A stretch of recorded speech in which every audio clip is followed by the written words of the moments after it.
Hey YouTube, what's up? So this is Sive here with my two buddies, Mako and SG, and this is going to be round two of Behind the Art, and we're going to kind of wing it here as we don't really have anything planned, but we got SG in here this time around, and Mako again, and as it went well last time, and you guys seem to like the series, so I'll let them introduce themselves, and then we'll go from there. What's up, guys? This is Mako. What's up, guys? This is Southern. I guess I'll start this off and just ask Southern, can you just give us some background information, just like how you got started into Graff and all that? I'll take too long.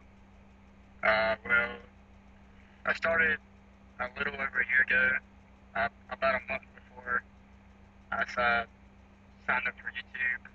I was just on YouTube one day, I saw a couple videos of some street art, sticker art, and stuff like that, so I decided to give it a try and been doing it since. So yeah, I haven't been doing it not too long, just over a year almost. Yeah, I feel And like there's almost a misconception behind how long people get into Graph because I don't and know. how good they should be. Yeah, like I had someone ask me the other day, they're like, "Oh, how long does it take to get as good as you?" I was just like, "What?" Granted I have spent Yeah, my time or whatever, but some people they even start out better than like or significantly better. I don't know. It's kind of weird. for me, it's like however much you put into it. Yeah, obviously, if you're not going to practice, you're not going to get any better, and that happens with relatively Exactly. everything in life. You can't get good at something without even doing it. Yeah, no one was born good at anything. That is for sure. Yeah. I dare everybody just to go back and watch my first videos. Go to my channel, watch my first videos, and you can see I suck balls. Like Oh, I I could not draw, I could not do anything. I was trading people, and I feel sorry for people I traded with. I sit in there complete crap. But yeah, just go back and watch my first videos and watch my new one, and that's only like a year's worth of progress. And just practicing just about every day and just learning from other writers. yeah, I have a feeling it's a lot the same for me because I started off with lettering and whatever, and I've stuck with that as I don't do a lot of characters. But even like my first like video that I did was just me drawing a throwy or whatever, and there's just so much wrong with it that you know I've learned so much even from myself that like going back and looking at it and stuff, I can like pick out like, oh, that part of the letter just didn't look like it should have and whatever. And I feel like a lot of people don't end up doing that. They don't try and learn from even themselves. They just look for other people to kind of feed off of almost. Yeah, and that's I guess where a lot of the fighters come in. It's Yeah. just they don't want to take the time to learn themselves and shit like that. Well, I mean, it's easier, and people don't have maybe as much time or whatever or dedication as the traditional graffiti artists might have had back in the day or whatever. Alright, I don't know. Besides, I guess this is a good point for you to pop your question. Yeah, I No mean, homo. so I I I prepped H or SG on this a little bit, but he's kind of going more towards like the stencil art and whatever in his I guess genre of art and whatever, and kind of veering away from some of the more traditional graffiti stuff that he might have been doing in the past. And where do you think that's gonna take you? I guess, or like what was behind that Yeah. decision? Um, uh, as I've been telling a lot of people that I pretty much quit on trading for right now just because how much time it was taking up and all that stuff. And I've always had these ideas floating around in my head I wanted to do, but trade me doing stickers took up all that time, so I really didn't have time to work on anything. Mm-hmm.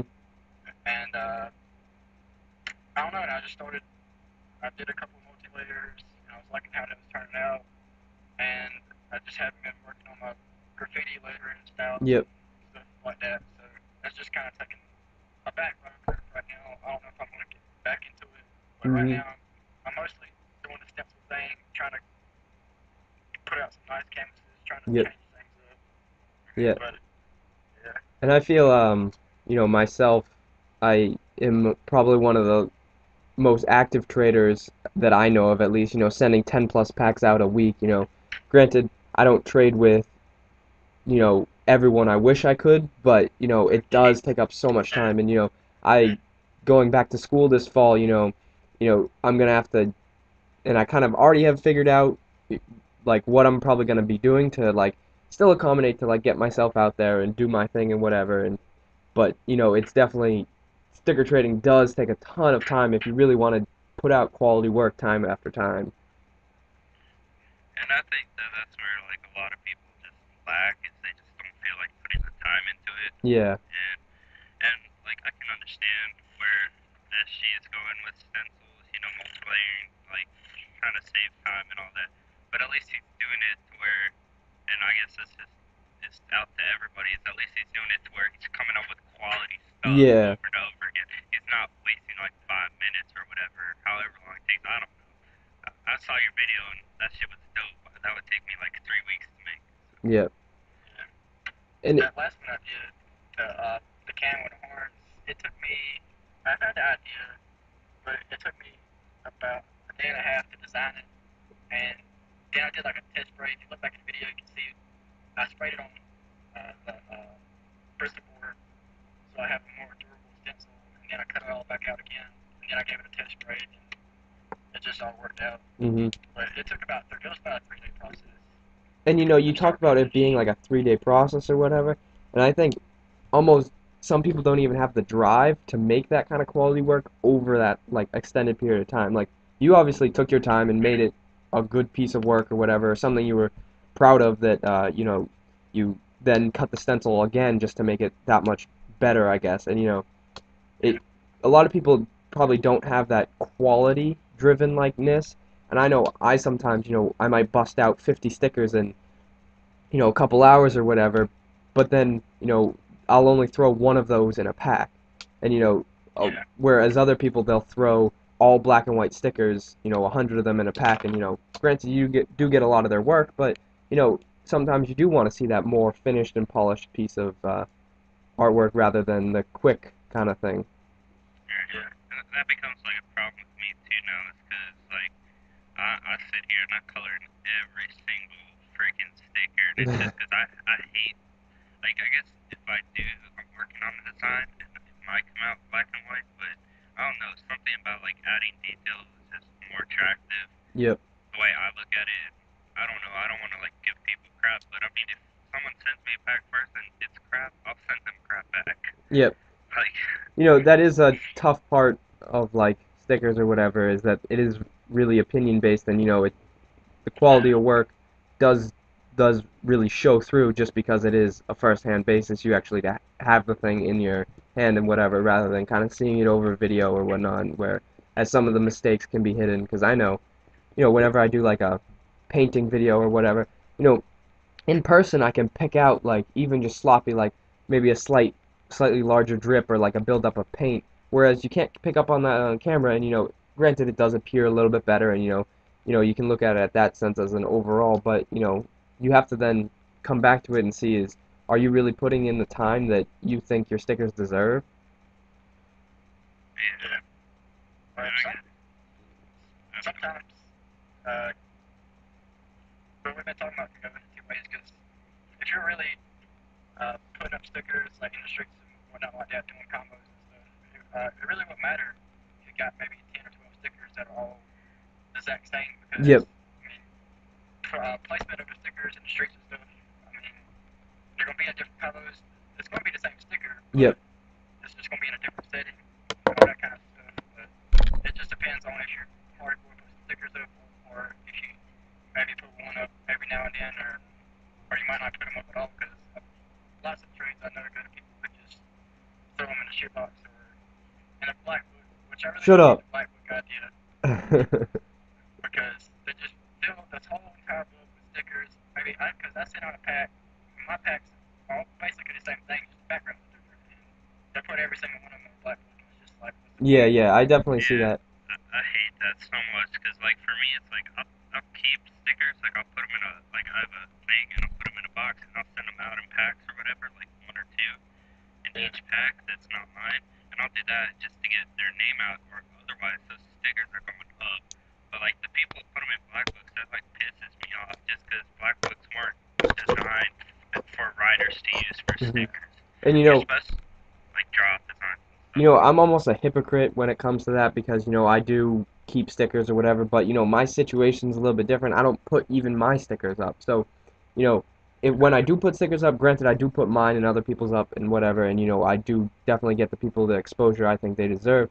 But, I send almost 90% of the pack out in other packs for then maybe other people can put them up and get the more exposure kind of thing. Yeah, at least you're still circulating the stickers. I Yeah, mean, once they're in a blank book, they're in a blank book. yeah, I mean, you definitely. can't come back I out. might only take one or two stickers out of an entire pack, but what like you were saying with the iconic image kind of thing, how you have your silkscreen design or whatever, I have my Obama one or whatnot. Those are the kind of things people can kind of remember you by or relate to you by, just kind of like, oh, I see an SG thing. Oh, he also had that kind of sticker, and you can kind of keep keep your name almost in the back burner of their own head subliminally just because of that one image. Yeah. It should be something like that. It should be something simple that makes you remember the person. It Hmm. shouldn't be like you shouldn't have to keep their stickers to remember. It should be like, well, every time you see like a shark fin, you remember the boss Mako. Yeah, Or and even or something so anytime you simple see, like that. yeah, like I mean, like take something and just make it yours. Like claim it to yourself, so that when Yep. everybody sees it, they know that is you. And And that's where that, your originality comes in, is when you have to twist that idea that you really like to then people can then relate to it. Because, every artist has a different interpretation of something, and nobody else is probably going to think of that exact same thing. So if you can make something work, I really push people to, think outside. And, when someone asks me to help them with their character or whatever, I'll give really vague, like, direction or whatnot. You know, maybe just clean up your lines or whatever to try and push you to think of, the next expanding idea or whatever to make it really your true idea rather than kind of someone guiding yeah. you, whatever. If you guys don't know this, Cybe actually does that because I asked him to give me tips, and he's just like, just work on lines. Yeah. I mean, because Well, it. Go while we're ahead. on originality, I just want to throw something in here. Anybody can search Google Images and pull an image and then put this little font at the bottom. Yep. That doesn't make it yours. Yeah. If you're going to take an image off of Google, I mean, really somehow manipulate it, do something to really make it yours. Mhm. But I still don't. I still yes. Still sometimes I think that is an auto way original. Yep. I like to take photos myself. See,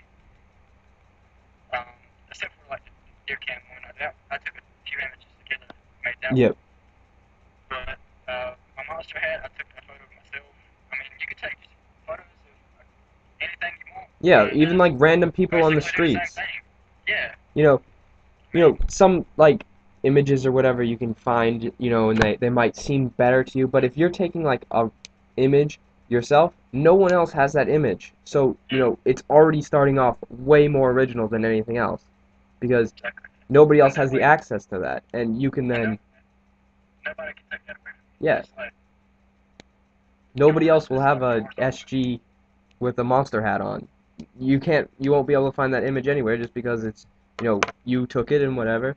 And, I find that, that's almost hard to kind of like process and kind of find something like in your life that you want to then apply to your street art or whatever. And just taking those images or whatever just really helps even start off, just the smallest idea that can then spark something else. Right. And it's like that too. Like I mean, like when I first started out, I looked up Google Images just because I didn't know what to look for, you Yep. know. And it came out just looking at stuff like that. But like now it's like if I just see something and it inspires me, I'll like look at it and like my whole looking at it and how I interpret it is completely different Yeah. from when I first started out. So you just got to figure out how to take something like even if like I guess for beginners, if you do go on Google Images just look for inspiration, take that picture, whatever you see that inspires you, and pick it apart Yeah. and take every little piece and say, how can I make this mine? You Yeah. know? And I mean, Yeah. even taking characteristics from other writers and whatever, I mean, I've spent the last however many minutes we've been in this call staring at the background